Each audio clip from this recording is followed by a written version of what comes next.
O The Guardian publicou uma matéria que dói no nosso coração.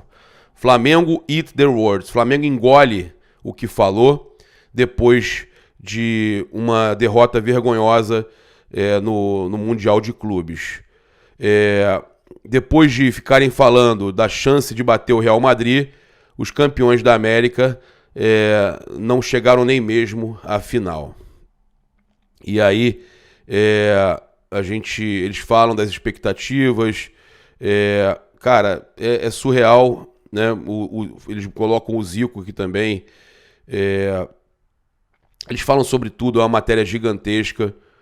Infelizmente, ó, vou mostrar pra vocês a matéria que é gigantesca. Ó, aqui. É impressionante, cara. Flamengo nas páginas do The Guardian, mas infelizmente, ó, The Guardian, ó, e eu vou, ó, olha o tamanho dessa matéria no The Guardian. Olha aí. É impressionante, cara. Impressionante. É impressionante o Flamengo.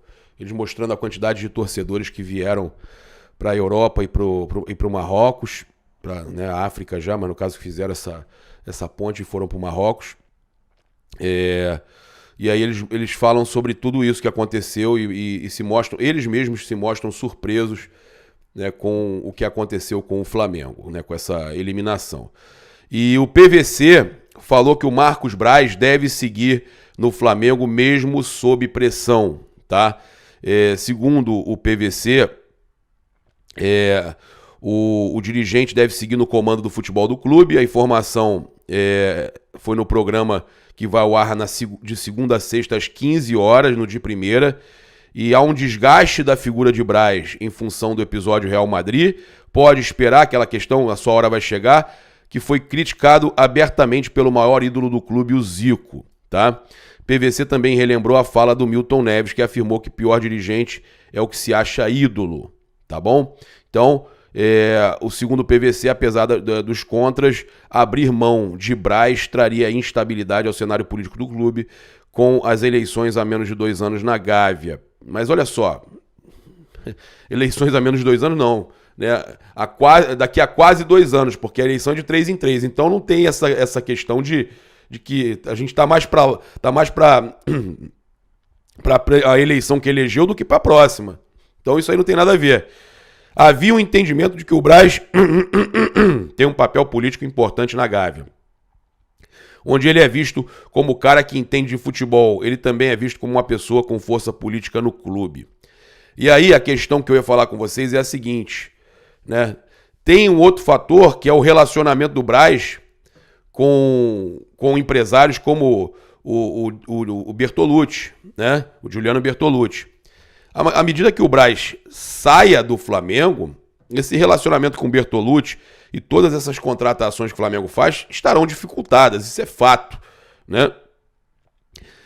Contratações como essa que o Flamengo tenta agora, né? E o técnico Odair Hellmann do Santos falou sobre a proposta do Flamengo.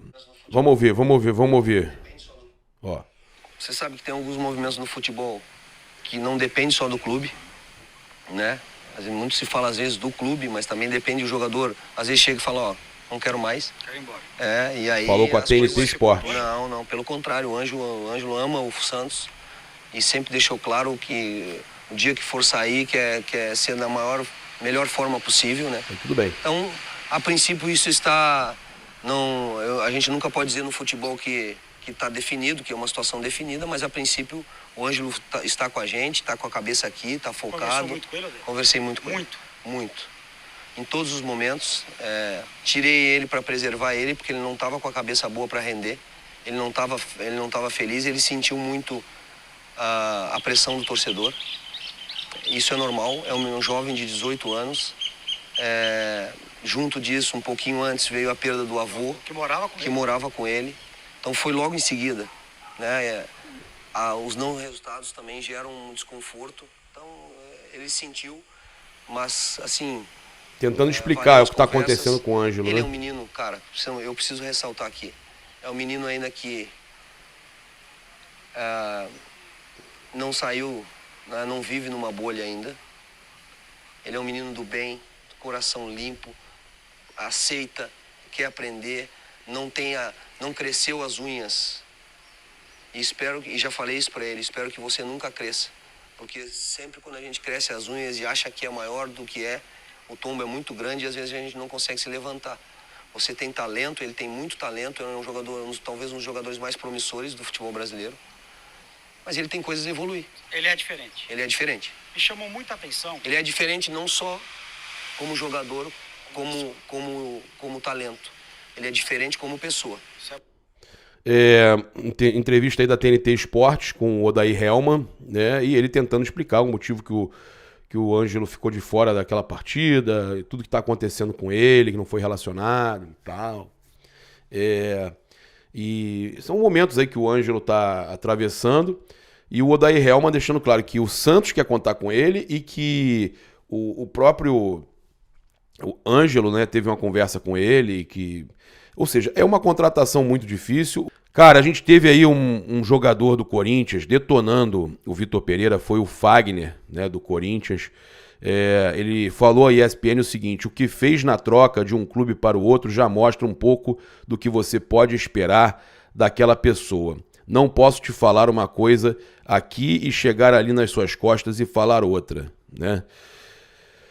Ou seja, tem jogadores do Corinthians que não gostam dele. Óbvio que a gente teve o Cássio, vários outros jogadores falando muito bem do Vitor Pereira, mas o Fagner agora, nesse momento, né, no momento fragilizado do Vitor Pereira, vem a público e fala exatamente isso que a gente trouxe aqui agora, né, deu uma detonada no Vitor Pereira. Né, e a gente traz para vocês aqui também uma situação ainda de mercado da bola com relação ao Gustavo Henrique, tá? Segundo o GE, o Gustavo Henrique está fora dos planos do Fenerbahçe, que não irá mais executar a opção de compra. O jogador estava emprestado até junho deste ano com a equipe turca, pagando pelo empréstimo. Com isso, o zagueiro retorna ao Flamengo, clube com o qual tem contrato até o fim de 2023. Então, no final de junho, o Gustavo Henrique, eles não vão efetuar, segundo o Globo Esporte, a opção de compra. O Gustavo Henrique deve retornar ao Flamengo, né, para continuar o seu contrato. E a gente fecha aqui falando sobre a questão do Flamengo virando SAF. Tem possibilidade? Segundo a ESPN, o Conselho do Flamengo convocou uma palestra para avaliar os pontos positivos e negativos de uma SAF. A intenção do encontro será avaliar os pontos da transformação do clube associativo em clube empresa. O evento irá acontecer nesta segunda-feira entre 18h30 e 20h30. O BAP, Luiz Eduardo Baptista, e o presidente do Conselho Deliberativo, Antônio Alcides, teriam convocaram sim, recebi e-mail, inclusive meus amigos receberam e-mail, eu pedi licença do conselho, mas eu vi esse e-mail que meus amigos receberam, os conselheiros do clube para essa palestra, tá? Então isso é informação, sim, não é nem teriam, não, é informação, é certo que isso aconteceu. A gente tá aí nesse momento aí terrível, né? Mas tem algumas notícias boas, como por exemplo, eu sou a favor de vender 40% no máximo, fica ainda como majoritário do clube, não sou a favor de vender o clube inteiro.